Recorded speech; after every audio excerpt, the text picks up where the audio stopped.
اللہ تعالیٰ اس آدمی نے، تیرے نیک بندے نے مجھے گالی دی تھی، اس نے مجھ پہ ظلم کیا تھا، اس نے زیادتی کی تھی، تو اللہ تعالیٰ کہیں گے کہ اس کی نیکیاں ان کو دے دو۔ نیکیاں جب دے دی گی، ابھی مزید نیکیاں ختم ہو گئی ہیں اور لوگ مانگنے والے ہیں، تو اللہ تعالیٰ فرمائیں گے کہ ان کے گناہ اس کے سپرد کر دو۔ جب گناہ آ جائیں گے پھر اس کو جہنم میں ڈال دیا جائے۔ فرمایا کہ یہ غریب ہے، یہ انفرادی زندگی میں اچھا تھا لیکن اجتماعی کاموں میں اچھا نہیں تھا۔ تو اسلام پوری زندگی گزارنے کا طریقہ انسان کو سکھاتا ہے۔ تو اجتماعی کاموں میں انسان کا کیا رویہ ہو، امت کی اصلاح کا درد ہو کہ میں نے لوگوں کی اصلاح کرنی ہے، لوگوں کو جہنم کی آگ سے بچانا ہے، دعوت، لوگوں کو دعوت دی جائے، امر بالمعروف اور نہی عن المنکر، یعنی نیکی کا حکم، برائی سے روکنا، ان کاموں میں اور دیگر ان میں اب بہت سارے کام آپ ایڈ کر سکتے ہیں، ان میں کون اچھا ہے جی، اور یہاں اس کلاس میں کون اچھا ہے۔ اللہ تعالیٰ دیکھ رہا ہے، اس کو بتانے کے لیے سب سے اچھا سیکھنے کی کوشش کیجیے۔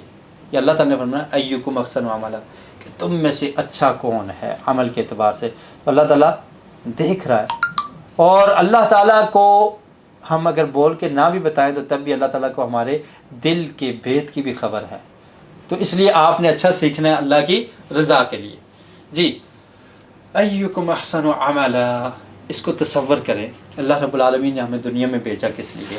پوری آیت اگر آپ دیکھیں گے نا، الذی خلق الموت والحیات لیبلوکم ایکم احسن عملا، اللہ نے موت اور زندگی کو پیدا کیا تاکہ وہ تمہاری آزمائش کرے، لیبلوکم، تمہارا امتحان لے، تمہارا ٹیسٹ لے، ایکم احسن عملا، تم میں سے اچھے عمل کرنے والا کون ہے۔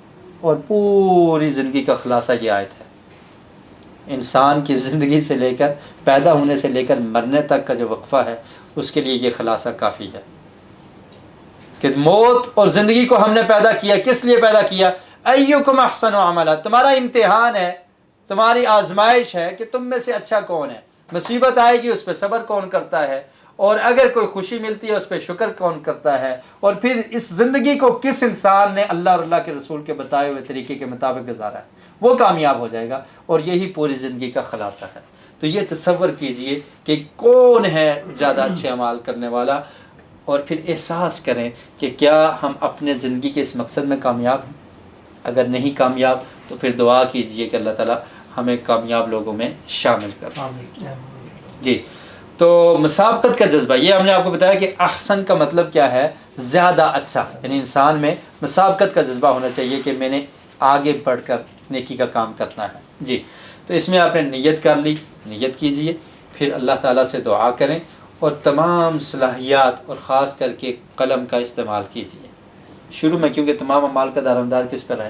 نیت پر ہے۔ نیت کریں، اور پھر دوسرا کام کیا کرنا ہے؟ دعا کرنی ہے، رب زدنی علما، اور پھر قلم کا استعمال اور تمام وسائل کا استعمال کرنا ہے قرآن مجید کو سیکھنے کے لیے۔ اللہ تعالیٰ کے سامنے مسابقت کا جذبہ پیدا کریں جی۔ شیطان اپنے ساز و سامان کے ساتھ لیس ہے۔ جب آپ آگے بڑھنے کی کوشش کریں گے تو پھر کچھ لوگ روکنے والے بھی ہوتے ہیں۔ کیا خیال ہے؟ نیکی کے کام کی طرف جب انسان جاتا ہے تو بہت ساری رکاوٹیں کھڑی ہو جاتی ہیں، بڑی مصیبتیں آتی ہیں، نہیں یہ بڑا مشکل کام ہے۔ تو کیا فرمایا؟ شیطان اپنے ساز و سامان کے ساتھ لیس ہے۔ کیوں؟ اس لیے کہ آپ نے قرآن مجید سیکھنا شروع کر دیا ہے، اور شیطان انگاروں پر لوٹ رہا ہے، اور وہ اپنی پوری کوشش کرے گا کہ آپ کو روکے، کھینچے، روکے، نہیں جانا، رک جاؤ، مشکل ہے، یہ کام ہے، اور بہت سارے کام نکل آئیں گے۔ کیا خیال ہے؟ شیطان پوری کوشش کرے گا کہ یہ انسان رک جائے، یہ جنت کا راہی نہ بن جائے، یہ قرآن مجید کو سمجھنے والا نہ بن جائے، یہ چینج نہ ہو جائے، یہ تبدیل نہ ہو جائے۔ اگر اس نے سمجھ لیا قرآن کو تو کیا ہو جائے گا؟ تبدیل ہو جائے گا، یہ اپنی زندگی کو بامقصد بنائے گا، بے مقصد اور فضول کاموں سے بچ جائے گا۔ فضول کاموں کے لیے ہمارے پاس کتنا وقت ہوتا ہے، لیکن قرآن کو سمجھنے کے لیے وقت نہیں ہوتا۔ وجہ کیا ہے؟ شیطان کی کوشش ہے۔ شیطان بڑا تجربہ کار ہے، اس کو بڑا تجربہ ہے، اور لیکن آپ کو اللہ تعالیٰ کی مدد حاصل ہے۔ آپ نے اللہ تعالیٰ سے دعا کرنی ہے کہ اللہ تعالیٰ مجھے شیطان سے محفوظ کر دے۔ اور پھر کیا ہے؟ فرشتے بھی تیار ہیں، کس لیے؟ ان کے قلم بھی تیار ہیں آپ کے اعمال کو لکھنے کے لیے۔ آپ جو بھی عمل کرتے ہیں ذرہ برابر بھی، تو اس کو کیا کیا جاتا ہے؟ لکھا جاتا ہے، اور یہ لکھا ہوا کل قیامت کے دن انسان کے سامنے پیش کر دیا جائے گا۔ اللہ رب العالمین نے سورۃ الحاقہ میں فرمایا نا فَأَمَّا مَنْ أُوتِيَ كِتَابَهُ بِيَمِينِهِ فَيَقُولُ هَاؤُمُ اقْرَءُوا کتابیہ کہ قیامت کے دن جب انسان کو اس کا نامہ اعمال دانے ہاتھ میں دیا جائے گا تو وہ کیا کہے گا؟ آ جاؤ آ جاؤ آ جاؤ میری کتاب پڑھ لو. لوگوں کو دعوت دے گا کہ میری کتاب کو پڑھ لو، میں نے اچھے اعمال کیے ہیں آج تم دیکھ لو.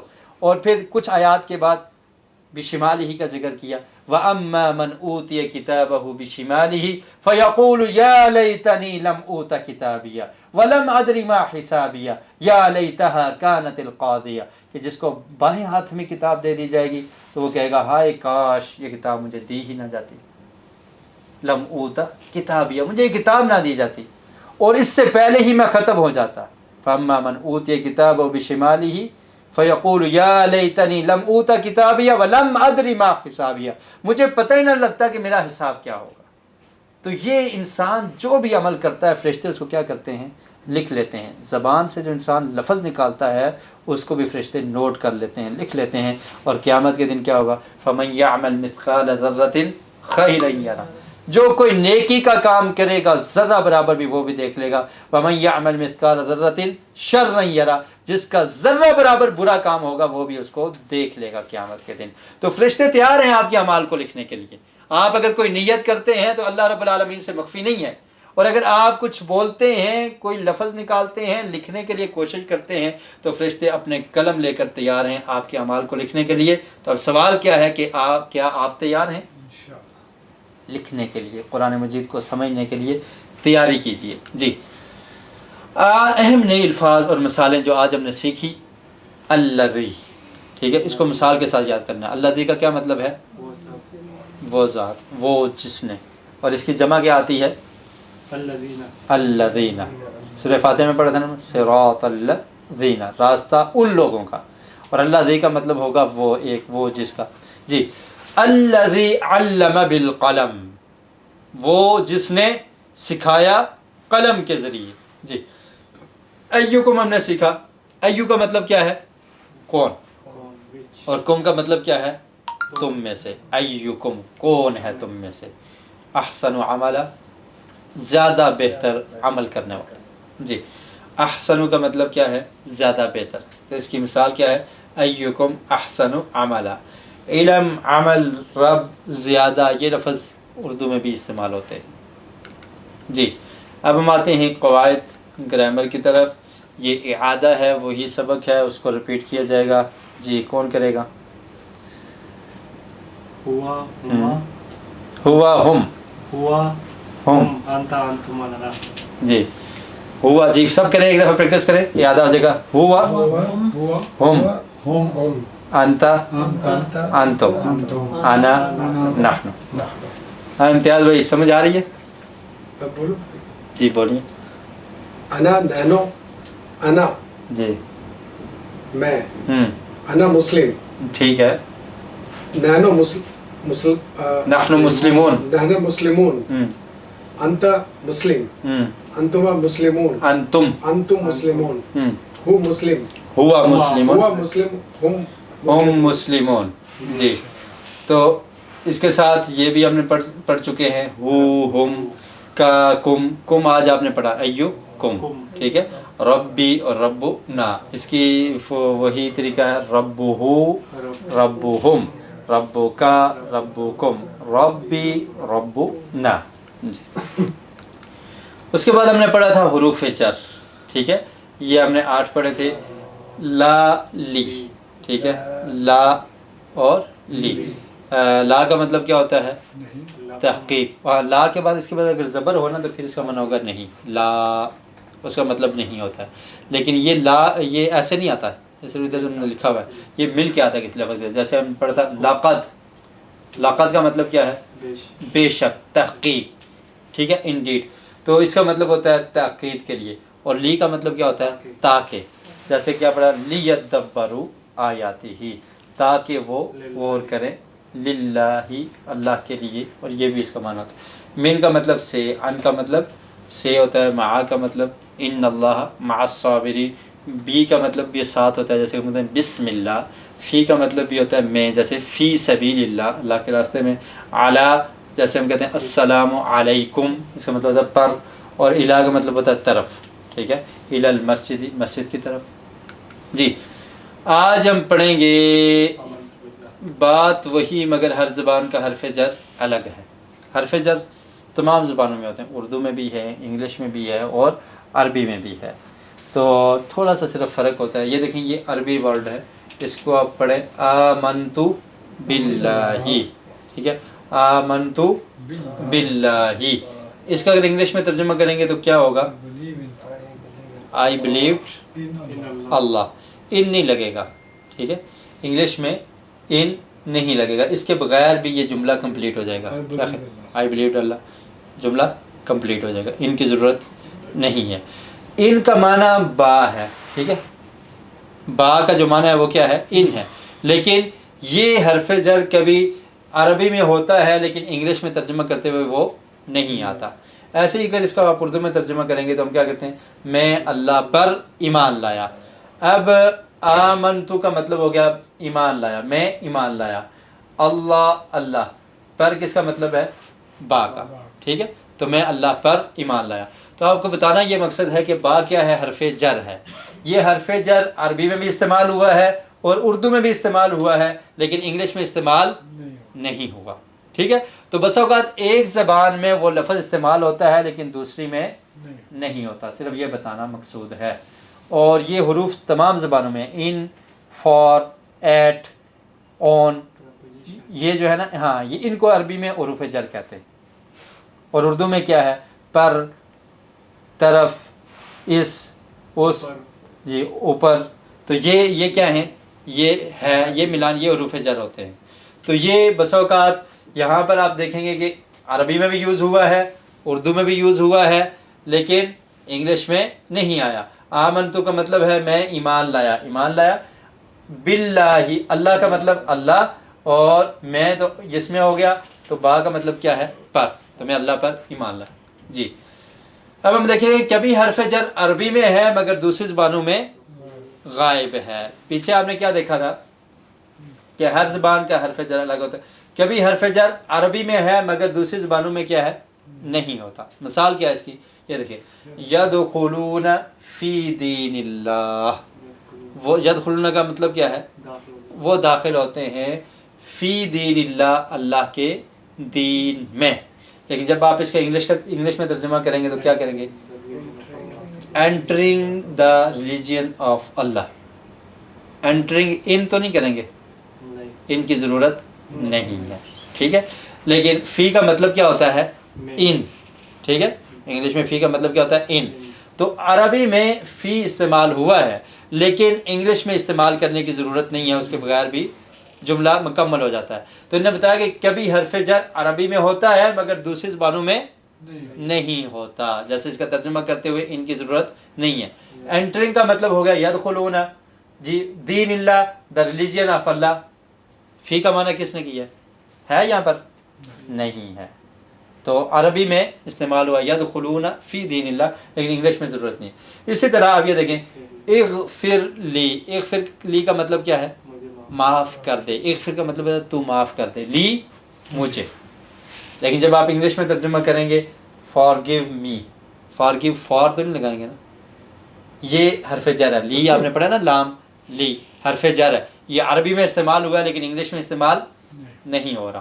فارگیو اغفر کا مطلب ہو گیا اور می یا کا مطلب ہو گیا، لام کا استعمال نہیں ہوا۔ تو یہ بتا رہے ہیں کہ کبھی حرف جر عربی میں ہوتا ہے مگر دوسری زبانوں میں نہیں ہوتا۔ جی آگے آپ دیکھیں، کبھی حرف جر عربی میں نہیں ہے مگر دوسری زبانوں میں ضروری ہوتا ہے۔ اس کی مثال آپ کو دے رہے ہیں، ورحمنی، یہاں پر حرف جر ہے کوئی؟ حرف جر ہم نے پڑھے تھے نا، با ہے، فی ہے، علا ہے، الہ ہے، تو یہ حرف جر، من ہے، عن ہے، یہ حرف جر یہاں پہ نظر آ رہا ہے؟ نہیں۔ مطلب کیا ہے؟ ورحمنی، رحم فرما مجھ، ٹھیک ہے، لیکن اگر آپ اردو میں ترجمہ کریں گے رحم فرما مجھ تو مکمل نہیں ہوگا، پر لگانا پڑے گا۔ تو یہ اردو میں حرف جر یعنی پر استعمال ہوا ہے لیکن عربی میں نہیں ہے، کیونکہ پر کا معنی ہوتا ہے علا، علا یہاں پر تو نہیں ہے۔ ورحمنی، بات مکمل ہوگی کہ رحم فرما مجھ پر۔ جی تو یہ پر نہیں لگائیں گے تو بات مکمل نہیں ہوگی. اسی طرح کیا ہے قینی عذابک بچا مجھے. قینی کا مطلب کیا ہے بچا مجھے, عذابک اپنے عذاب. تو سے ہم نے ایڈ کیا ہے, ٹھیک ہے, کیونکہ سے کے بغیر جملہ مکمل نہیں ہوگا. بچا مجھے اپنے عذاب, سمجھ نہیں آ رہی, جب تک آپ سے نہیں لگائیں گے تو بات مکمل نہیں ہوگی. تو عربی میں حرف جر نہیں ہے لیکن اردو میں استعمال ہوا ہے. جی, حرف جر بدلنے سے معانی تبدیل ہو جاتے ہیں. اگر حرف جر بدلے گا تو معنی کیا ہوگا, تبدیل ہو جائے گا. مثال جیسے اردو میں کوئی کہتا ہے لکڑی سے مارا, ٹھیک ہے, کیا کہتا ہے لکڑی سے مارا, تو اگر آپ سے کی جگہ کو لگا دیں تو معنی کیا بدل جائے گا, لکڑی کو مارا. ٹھیک ہے, یہ لکڑی ہے نا, مثلا کوئی بھی چیز لکڑی ہے, ایسے اٹھا کے بندہ کسی کو مارتا ہے, لکڑی سے مارا, ڈنڈے سے مارا, ٹھیک, لکڑی پہ مارا, جی لکڑی پہ مارا, یہ بھی ہو سکتا ہے. تو اگر اس کو لکڑی کو مارا تو پھر مطلب کیا ہوگا کہ یہ لکڑی ہے, اس کو مارا. ٹھیک, تو یہ معنی سے اور کو سے سچ میں مار دیا. چینج ہو جاتا ہے. ویری پھر گڈ, مارنا پڑے گا, پھر مارنا پڑے گا لگتا ہے. پھر مارنا, لکڑی پہ پھر مارا, لکڑی میں مارا. آگے آگے ابھی بھی گڑبڑ کرتا ہے. کوئی نہیں. جی تو خیر, جی دوسرا دیکھیں, گٹ, گٹ کا لفظ ہے نا, تو اس کے ساتھ جوں یہ حرف جر بدلیں گے تو معنی تبدیل ہو جائے گا. گٹ کا مطلب کیا ہوتا ہے, لینا, گٹ ان, اندر آ جائے. Get out. ٹھیک ہے, اور گٹ آؤٹ کریں گے تو معنی چینج ہو جائے گا. لفظ کیا ہے, گٹ ہے, لیکن جب ان لگا تو معنی اور ہے, تو آؤٹ لگائیں گے تو معنی اور ہوگا. ٹھیک ہے, تو اسی طرح جیسے سے مارا اور کو مارا میں فرق ہے, تو عرب انگلش میں بھی فرق ہوتا ہے, گٹ ان اور گٹ آؤٹ. ٹھیک ہے, تو یہ حرف جر بدلنے سے معنی بدل جاتا ہے. اسی طرح آپ دیکھیں عربی کی مثال اب آپ کو دے رہے ہیں, یہ اردو کی مثال تھی, یہ انگلش کی مثال, اور عربی کی مثال دیکھیں.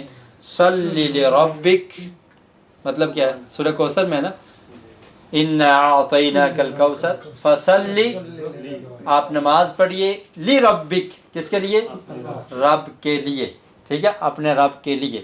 اور اگر ہم پڑھیں گے صلی علی تو معنی کیا ہوگا, پر. ٹھیک ہے, لی کا معنی کیا تھا, لیے, اور اللہ کا مطلب کیا ہے, پر. صلی علی محمد یعنی آپ درود پڑھیں محمد صلی اللہ علیہ وسلم پر. لفظ ایک ہی ہے, صلی ہے, صلی ہے. ٹھیک ہے, یہاں پر لی ہے اور وہاں پر علی ہے, معنی کیا ہو گیا, چینج ہو گیا. یہاں پر اس کا معنی تھا نماز پڑھیں, جیسے آپ دیکھیں نا گیٹ ان اور گیٹ آؤٹ میں کتنی چینجنگ ہوگی. تو اسی طرح عربی میں بھی حروف جر کے بدلنے سے معنی چینج ہو جاتا ہے. صلی لربک, رب کے لیے نماز پڑھیں, اور صلی علی محمد, محمد صلی اللہ علیہ وسلم پر درود پڑھیں. اصل میں صلاۃ کا جو لفظی معنی ہوتا ہے نا, وہ دعا ہوتا ہے. تو نماز بھی ایک دعا ہے, اس لیے اس کے لیے یہ لفظ استعمال کر دیا گیا, الصلاۃ اس پر بولا جاتا ہے, کیونکہ اس میں بہت ساری دعائیں پڑھی جاتی ہیں. اور نماز کے شروع میں دعائیں ہیں, نماز کے درمیان میں دعائیں ہیں, نماز کے آخر میں دعائیں ہیں, دعائیں ہیں نماز. اور نماز دعا مانگنے کا ایک بہترین طریقہ ہے کہ انسان جب شروع کرتا ہے, اصل میں ہمیں نماز میں کچھ جو رٹی رٹائیں دعائیں ہیں وہی یاد ہیں. نبی کریم صلی اللہ علیہ وسلم مختلف دعائیں پڑھا کرتے تھے. جیسے آپ پڑھتے ہیں نا شروع میں سبحانک اللہم و بحمدک, ٹھیک ہے, یہی پڑھتے ہیں نا سب لوگ. ایک اور دعا ہے کہ نبی کریم صلی اللہ علیہ وسلم نماز کی ابتدا کرتے تو وہ پڑھا کرتے تھے, اللہم باعد بینی, اور صحیح حدیث سے ثابت ہے صحیح بخاری میں, اللہم باعد بینی و بین خطایایا کما باعدت بین المشرق والمغرب. کتنی پیاری دعا ہے. اللہ تعالیٰ باعد بینی, دور کر دے میرے درمیان, و بین خطایایا, اور میری غلطیوں کے درمیان, میرے گناہوں کے درمیان. اللہ باعد بینی و بین خطایایا کما باعدت بین المشرق والمغرب, جیسے تو نے مشرق اور مغرب میں فاصلہ رکھا ہے ایسے مجھے غلطیوں سے دور کر. اور یہ پوری دعا آگے اسی طرح سے ہے کہ اللہ تعالیٰ میری غلطیوں کو دھو دے, پانی سے دھو دے, اولوں سے دھو دے, بارش سے دھو دے. یہ اس طرح کی دعائیں ہیں. تو یہ نماز اصل میں پوری کی پوری دعا ہے. پھر جب آپ رکوع میں جاتے ہیں, الحمدللہ بھی تو دعا ہے, اہدنا الصراط المستقیم. کیا خیال ہے, جب بندہ رکوع میں جاتا ہے تو ادھر پڑھی جانے والی دعائیں کتنی ہیں جو آقا علیہ الصلوۃ والسلام پڑھتے تھے. سبحانک اللہم و بحمدک اللہم اغفر لی, سبوح قدوس رب الملائکۃ والروح, اور تسبیحات ہیں. آپ احادیث کی کتابیں کھولیں, آقا علیہ الصلوۃ والسلام جو رکوع میں پڑھتے تھے, جو سجدے میں پڑھتے تھے, رب اغفر لی, ٹھیک ہے, سبحانک اللہم و بحمدک اللہم اغفر لی، یہ بھی سجدے میں پڑھتے تھے۔ تو بہت ساری دعائیں ہیں جو مانگی جاتی تھی۔ اور پھر آقا علیہ الصلوۃ والسلام نے فرمایا کہ جب نماز میں آپ تشہد میں پڑھتے ہیں اور دعا کے طریقہ یہ ہے کہ انسان اس سے پہلے درود پڑھے۔ آپ اتحیات کے بعد کیا کرتے ہیں؟ درود پڑھتے ہیں، اور درود کے بعد کیا ہوتا ہے؟ دروازے کھل جاتے ہیں رحمت کے، ٹھیک ہے؟ اور پھر اللہ سے مانگیے۔ اس میں انسان کیا مانگتا ہے؟ ربنا آتنا فی الدنیا، یہ ہمیں یاد ہے۔ اللہ کے رسول نے ادھر بہت ساری دعائیں سکھائی ہیں۔ اللہم انی، یہ دعا حضرت ابوبکر صدیق کو اللہ کے رسول نے سکھائی، اللہم انی ظلمت نفسی ظلما کثیرا ولا یغفر الذنوب الا انت فاغفر لی مغفرۃ من عندک وارحمنی انک انت الغفور الرحیم، کہ اے میرے رب میں نے اپنی جان پر ظلم کیا ہے، انی ظلمت نفسی ظلما کثیرا، بہت ظلم کیے ہیں۔ اللہ تعالیٰ تو ہی معاف کرنے والا ہے، تو رحم فرما دے، تو معاف کر دے، تیرے علاوہ میں کسی در پہ نہیں جاتا، تو ہی بخشنے والا ہے، تو ہی معاف کرنے والا ہے، انک انت الغفور الرحیم۔ تو بہت پیاری پیاری دعائیں ہیں۔ تو نماز پوری کی پوری دعا ہے، اس لیے اس پہ صلاۃ کا لفظ بولا جاتا ہے۔ اور فرمایا صلی لربک وانحر، اور یہ صلی کا مطلب ہے کہ آپ اللہ کے رسول پر دعا بھیجیں۔ اللہ کے رسول پر دعا کیا بھیجنا ہے؟ درود پڑھنا ہے۔ تو بتانا کیا تھا کہ حرف جر کے تبدیل ہونے سے معنی چینج ہو جاتا ہے۔ آج کے سبق میں جو ہم نے سیکھا وہ کیا ہے؟ ٹائم بھی تقریباً کمپلیٹ ہونے والا ہے۔ ہاذا، ٹھیک ہے، ہاؤلائی، ذالک، اولئک، الذی اور الذین، لیکن یہ ابھی ہم نے سیکھے تو نہیں۔ ہاں جی، یہ بھی آ رہے ہیں، ٹھیک ہے۔ تو جی آگے آ رہے ہیں لفظ۔ ہاذا کا کیا مطلب ہے؟ یہ ہاذا کا مطلب کیا ہے؟ یہ، ٹھیک ہے۔ جیسے آپ کہتے ہیں ہاذا حامد، ہاذا امتیاز، ہاذا نہیں بولا جائے گا ان کے لیے، کیا خیال ہے؟ کیونکہ ہاذا تو کا مطلب ہوتا ہے یہ، لیکن وہ کدھر ہے؟ دور ہے۔ ان کے لیے کیا بولا جائے گا؟ ذالکا۔ آنے والے سبق میں نے پہلے ہی آپ کو بتا دیا، ان کے لیے کیا بولا جائے گا؟ ذالکا۔ جو قریب ہے ان کے لیے کیا بولا جائے گا؟ ہاذا، ہاذا ندیم، ٹھیک ہے، یہ قریب ہے، ہاذا ندیم، یہ ندیم ہے، ہاذا حامد، ٹھیک ہے۔ اور اسی طرح یہ کیا ہے؟ ہاذا قلم، مثال کے طور پہ جو قلم ہوگی اس کو کیا کہیں گے؟ ہاذا قلم، یہ قلم ہے۔ تو کیا ہوا کہ نزدیک کے لیے کیا لفظ استعمال ہوتا ہے؟ ہاذا۔ جیسے انگلش میں کیا کرتے ہیں؟ دس از اے بک، ٹھیک ہے۔ ہاذا رجل، رجل کس کو کہتے ہیں؟ آدمی کو، ہاذا رجل، ٹھیک ہے۔ ہاذا باب، باب کس کو کہتے ہیں؟ دروازے کو، ہاذا باب۔ تو یہ نزدیک کے لیے ہم کیا کہیں گے؟ ہاذا، ٹھیک ہے۔ اب آپ کو ان دو مثالوں میں ان میں کوئی فرق نظر آ رہا ہے؟ دوبارہ دیکھیں، ان پہ غور کریں۔ ہاذا حامد، ہاذا رجل، ہاذا قلم، ہاذا باب، ان میں کوئی فرق ہے؟ جی جی، کیا فرق ہے؟ جو آپ کے ذہن میں آ رہا ہے وہ بتاتے جائیں۔ ایک انسان، دوسرا حیوان، نان لیونگ، دوسرا ایک عقل، دوسرا نو عقل۔ جی۔ حامد اور قلم میں کیا فرق ہے؟ ایک نے کہا ہاذا حامد اور پھر کیا کہا؟ قلم، ان میں فرق ہے یا نہیں فرق؟ جی ٹھیک ہے، فرق ہے نا۔ حامد انسان ہے، فرق ہے نا، پہلا فرق یہ دیکھیں نا آپ، حامد انسان ہے یا نہیں؟ جی قلم انسان ہے؟ نہیں، فرق ہو گیا، ایک فرق ہو گیا۔ حامد میں عقل ہے، قلم میں عقل ہے نہیں، ٹھیک ہے۔ اور اس کے بعد حامد مذکر ہے، ٹھیک ہے۔ قلم یہ بھی مذکر استعمال ہوتا ہے، اس میں سیم ہے، ٹھیک ہے، مذکر میں سیم ہے۔ حامد واحد ہے، یعنی ایک ہے، سنگولر ہے۔ قلم ایک ہے، اس میں دونوں ایک ہیں، ٹھیک ہے۔ اب یہ دیکھیں ان میں جو مشترک چیزیں وہ کیا ہیں؟ حامد ایک ہے اور قلم بھی ایک ہے۔ تو کیا ثابت ہوا کہ ایک کے لیے ہاذا استعمال ہوگا، اگر زیادہ ہوں گے تو ہاذا استعمال نہیں ہوگا۔ سمجھ آ گئی بات؟ ہاذا حامد، ہاذا قلم، اگر ادھر زیادہ ہوں گے تو پھر نہیں استعمال ہوگا۔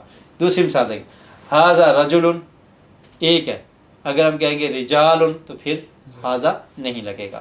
تو یہ بھی ایک ہے اور ہاذا باب، یہ بھی ایک ہے، تو ایک کے لیے کیا آئے گا؟ ہاذا۔ اور دوسری بات کیا ہے؟ رجل بھی مذکر ہے اور باب بھی مذکر ہے، تو مذکر کے لیے کیا آئے گا؟ ہاذا، ٹھیک ہے۔ مؤنث کے لیے نہیں آئے گا، یہ آپ بس اتنا یاد رکھیں، مؤنث کے لیے نہیں آئے گا۔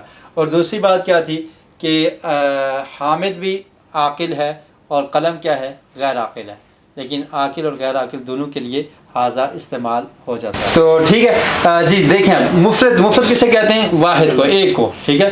تو یہ سنگولر کے لیے آئے گا، مذکر کے لیے آئے گا اور قریب کے لیے آئے گا، جو دور ہوگا اس کے لیے نہیں آئے گا، اور عاقل کے لیے آئے گا جو عقل مند ہو، جیسے رجل ہے، حامد ہے، اور غیر عاقل کے لیے بھی آ سکتا ہے جیسے باب اور قلم، ٹھیک ہے، یہ تینوں چیزیں سیم ہیں، مفرد مذکر قریب، ایک ہے مذکر ہے اور قریب ہے. ادھر بھی مفرد ایک مذکر ٹھیک ہے، قریب ٹھیک ہے، سیم ہے. فرق کیا ہے؟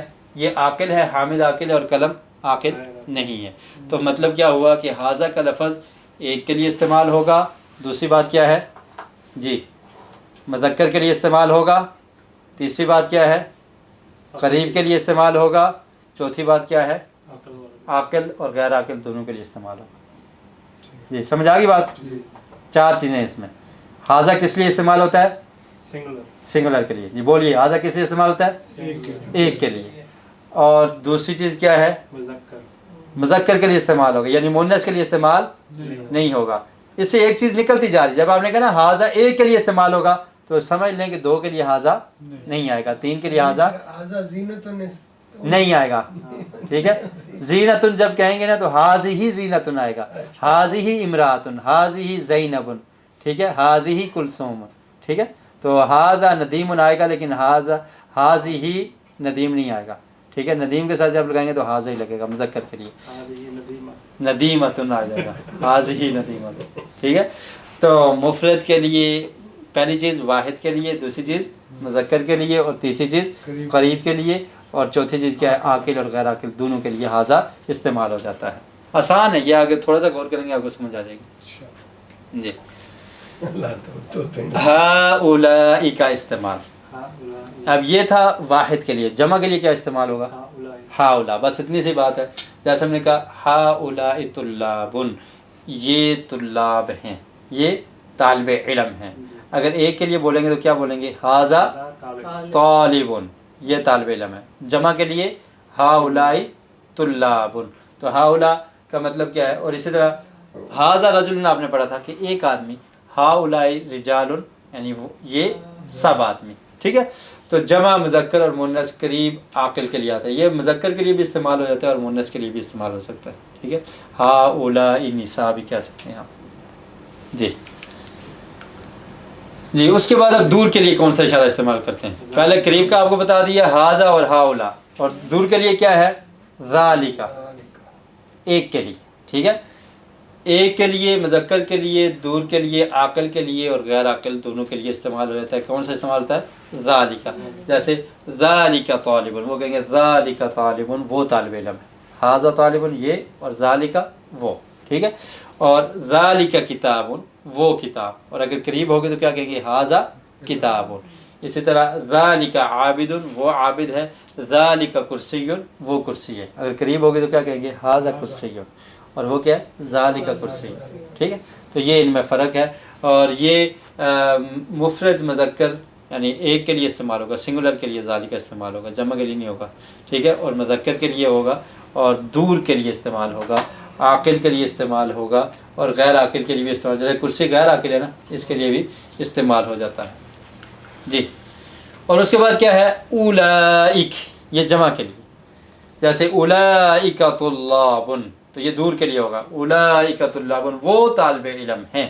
جی تو یہ جمع کے لیے، مذکر کے لیے، دور کے لیے یعنی جو دور ہو اس کے لیے، اور عاقل کے لیے استعمال ہوتا ہے. جی کبھی کبھی انہوں نے کہا کہ اولئک غیر عاقل کے لیے بھی استعمال ہو سکتا ہے. جیسے ہم کہتے ہیں سننا، بولنا، دیکھنا، سماعت، بصارت، اور اس طرح یہ چیزیں. تو یہ کیا ہیں؟ یہ غیر عاقل ہے نا، عاقل نہیں ہے. پورا انسان عاقل ہوتا ہے، لیکن ایک چیز کہیں گے سماعت، وہ غیر عاقل ہوگی. تو اس کے لیے بھی اولئک کا قرآن مجید میں استعمال ہوا ہے. جیسے مثال کیا ہے؟ ان السمع والبصر والفؤاد كل اولئک كان عنه مسؤولا.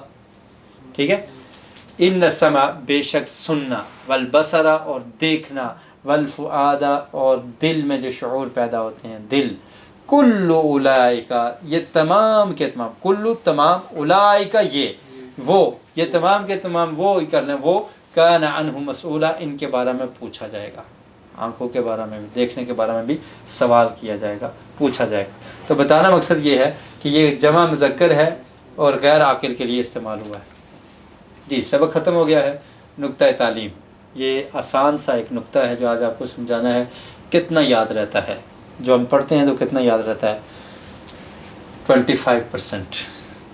جو ہم پڑھتے ہیں، یعنی آپ کسی بک کی ریڈنگ کر رہے ہیں نا، تو اس میں سے آپ کو یاد کتنا رہے گا؟ 25%. اور جو ہم سنتے ہیں وہ کتنا یاد رہتا ہے؟ 35%. آپ نے کبھی کوئی سنا ہو لیکچر کبھی زندگی میں تو آپ کو یاد آ جائے گا ہاں یار یہ بات میں نے سنی تھی. تو 35% انسان کے دماغ میں یاد رہتا ہے. اور جو ہم دیکھتے ہیں وہ کتنا یاد رہتا ہے؟ 50% دیکھنے سے یاد رہتا ہے. اس اوقات ہوتا ہے نا کہ انسان نے کوئی چیز دیکھی ہے تو اس کو یاد ہے ہاں یار یہ فلان چیز میں نے فلان جگہ پر دیکھی تھی. سنڈے کو میں سیٹرڈے کو خیر میرے ساتھ میری چھوٹی بیٹی ہے مدرسے میں، تو راستے میں ہم ایک جگہ پہ اسٹریٹ دعویٰ لگاتے ہیں. تو مجھے کہتی ہے میک ڈونلڈ کے سامنے وہ جگہ ہے، پیدل چل رہے تھے، پیدل آ رہے تھے، تو کہتی ہے کہ ابو یہ وہی جگہ ہے جہاں پر آپ اسٹریٹ دعویٰ کیا کرتے تھے. اس نے دیکھ کے یاد کر لیا. چھوٹی بچی ہے، دیکھا تھا کبھی 2-4 ہفتے پہلے آئی تھی تو اس نے دیکھا تھا اور ابھی اس کو یاد ہے. تو 50% یاد رہتا ہے دیکھنے سے. یہ جو آپ دیکھتے ہیں تو یہ بھی آپ کو یاد ہوگا. 60% کیسے یاد ہوتا ہے؟ جو ہم کہتے ہیں. یہ سبق اگر آپ جا کر کہیں گے تو آپ کو یاد ہو جائے گا. اگر آپ کو یہ مشکل لگا نا ہاذا ذالکا اور ہا اولا اولائکا، تو یہ آپ جب کہیں گے تو آپ کو یاد ہو جائے گا. ٹھیک ہے، ابھی آپ کو یاد ہوا، آپ نے جو کچھ پرسنٹ یاد ہوا، لیکن جب آپ بولیں گے تو آپ کو 60% یاد ہو جائے گا. اور پھر جو ہم کرتے ہیں تو کتنا یاد ہوتا ہے؟ 75%. یہ ہوم ورک بچوں کو کیوں دیا جاتا ہے؟ وہ کریں تاکہ ان کو یاد ہو. یہ تمام پریکٹسز ہیں جو بچوں کو کروائی جاتی ہیں. اسکول میں پڑھاتے بھی ہیں، پھر سنتے بھی ہیں، پھر ہوم ورک بھی ملتا ہے، کرنا بھی ہے. تو یہ ایسے انسان کو زیادہ یاد ہوتا ہے. تو جو کام آپ کریں گے تو وہ زیادہ یاد ہوگا، اور جو آپ لکھیں گے تو پھر آپ کو 95% یاد ہو جائے گا. ٹھیک ہے، تو یہ سارے وسائل جو ہیں وہ استعمال کرنے ہیں. اہم نئے الفاظ اور مثالیں جو ہم نے آج پڑھی ہیں وہ کیا ہیں؟ الذی. الذی کا مطلب کیا ہے؟ وہ جو. الذی علم قلم، جس نے سکھایا قلم سے. ایکم کا مطلب کیا ہے؟ کون ہے تم میں سے. احسن کا مطلب ہے بہت زیادہ بہتر. اور یہ 4 الفاظ آپ نے سیکھے ہیں. اشارہ کیا؟ ہاذا. اور یہ دیکھیں آپ قرآن مجید میں 225 بار آیا، الذی 304 بار آیا، ایکم 150 بار آیا، احسن 43 بار آیا. اور ہاذا کا مطلب کیا ہے؟ یہ. ہا اولائے کا مطلب کیا ہے؟ یہ سب. ٹھیک ہے. اور ذالک کا مطلب کیا ہے؟ وہ ایک. اور اولائک کا مطلب کیا ہے؟ وہ سب. اس کی مثالیں دیکھ لیں. ہاذا کی مثال کیا ہے؟ ہاذا رجل. ٹھیک ہے، ہاذا رستم یہ بھی کہا جا سکتا ہے. ٹھیک ہے، ہاذا قلم یہ بھی ٹھیک ہے. ہا اولائی نہیں، ایک کے لیے تو ہاذا آئے گا، ہا اولائی جمع کے لیے ہوگا. تو نہیں واو نہیں، ایسے نہیں ہوگا نا، یہ تو الگ الگ ہو گیا. اس میں تو ہاذا استعمال ہوگا. ہاذا ندیم و ہاذا رستم، یہ ندیم اور یہ رستم. یہ ایک ہا اولا جماعت. ہا اولائی طلاب یہ طلاب ہیں. ہا اولائی رجال یہ مرد ہیں. آیا نہیں کھانا آ رہا جی. ذالک مطلب کیا ہے؟ دور کے لیے وہ. ذالک الکتاب، ذالک کتاب. اور ذالک کرسی. ٹھیک ہے، تو دور کے لیے استعمال ہوتا ہے. ذالک رجل یہ بھی لگ جائے گا. اولئک جمع کے لیے لیکن دور کے لیے. ٹھیک ہے، جیسے اولئک جمع کیا آئے گی؟ اولئک طلاب بھی کہہ سکتے ہیں جی. والے کا مطلب دیٹ ہوا نا، دیٹ. ہاذا مطلب دس. ہاذا مطلب دس جی. تو اب تک ہم نے 7 اسباق میں نماز کے اہم حصوں کے ساتھ کتنے الفاظ سیکھ لیے؟ 52 جی. تم میں سے بہترین وہ ہے یہ جو آپ نے پڑھ لیا. خیرکم من تعلم القرآن وعلمہ. سبحانک اللہم وبحمدک اشہد ان لا الہ الا انت استغفرک واتوب الیک.